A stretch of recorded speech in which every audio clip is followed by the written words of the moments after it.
वाघ वाचला तर जंगल वाचेल, जंगल वाचले तर पाणी आणि पर्यावरण वाचेल आणि पर्यावरण सुरक्षित राहिले तरच मानवाचे भविष्य सुरक्षित राहील, असा महत्त्वपूर्ण संदेश देत आंतरराष्ट्रीय व्याघ्र दिनाचे औचित्य साधून उत्तर ब्रह्मपुरी वनपरिक्षेत्रातर्फे भव्य जनजागृती मोटारसायकल रॅलीचे आयोजन करण्यात आले. 29 जुलै रोजी 2026 रोजी उत्तर ब्रह्मपुरीचे वनपरिक्षेत्र अधिकारी अरूप राजू कन्नमवाल यांच्या मार्गदर्शनाखाली वन विभागाच्या सर्व कर्मचाऱ्यांनी या रॅलीत उत्स्फूर्त सहभाग घेतला.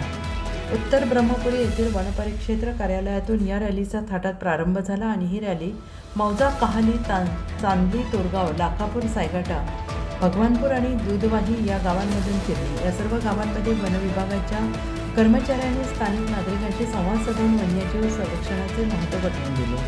गावकऱ्यांना मार्गदर्शन करताना कन्नमवार यांनी म्हटलंय की वाघ आणि जंगलाचे संरक्षण करणे ही केवळ वन विभागाची जबाबदारी नसून ती प्रत्येक नागरिकाचे आद्य कर्तव्य आहे. जंगलाचे रक्षण करणे, वन्यजीवांची बेकायदेशीर शिकार रोखणे, प्लास्टिकमुक्त जंगल ही संकल्पना करणे आणि पर्यावरणपूरक जीवनशैलीचा अंगीकार करणे ही आजच्या काळाची मोठी गरज आहे, असे आवाहन त्यांनी केले आहे. भविष्यात गाव परिसरात मानव आणि वन्यजीव संघर्षाच्या घटना टाळण्यासाठी गावकऱ्यांनी कोणती काळजी घ्यावी, शेतात आणि जंगलात जाताना कोणत्या गोष्टी पाळाव्यात याविषयी वन विभागाकडून सविस्तर उपाययोजना सांगण्यात आल्या आहेत. वन्यजीवांबाबतची भीती कमी करून सहअस्तित्वाची भावना निर्माण करण्याचा प्रयत्न यावेळेस करण्यात आला.